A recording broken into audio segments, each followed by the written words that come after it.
So what have you noticed about the Revolves of the world and others that has, been a consistent signal for success? Like what are they doing differently when it comes to particularly owned social that is or creative that's winning? Yeah.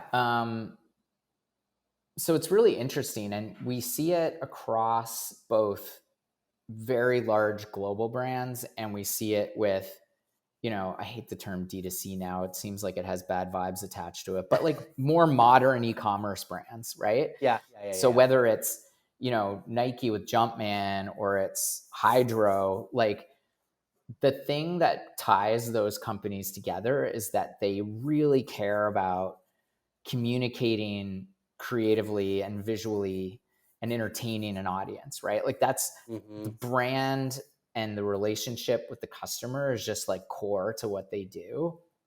And they hold that very sacred.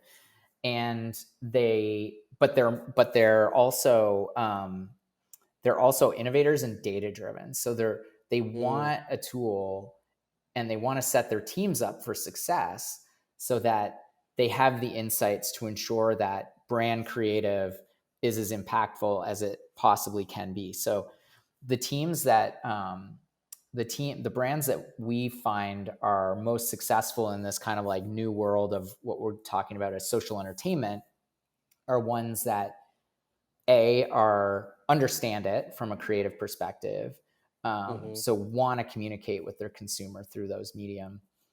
Two, are resourcing it, so they're either building specific teams to work on this type of creative, um, or they're retaining an agency to help them with that. The best ones do it in-house, not with agencies.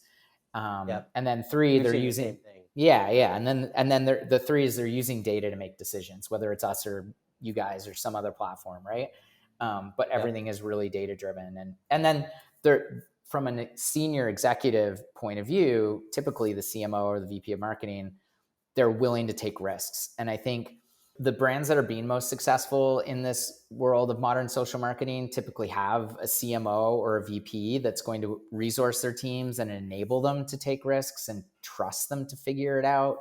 Because Yep. with new channels, what you put into it typically is what you're going to get out of it. And I think that evolves over time. Not every brand kind of continually evolves with the changing times of social media, but the best ones continue to kind of invest. Yeah, I was interviewing Toto, who's the SVP of marketing at Benefit Cosmetics, and he was saying he's like, I expect 75% of our creative to fail. He's like, that's what I expect, Mm-hmm. like 75% Mm-hmm. failure rate. And he's like, and 25% is going to hit, and of that, a smaller percentage is going to like really hit. And he's like, and that's okay. Like, I want my team to feel comfortable doing that. That's awesome. So that makes a ton of sense.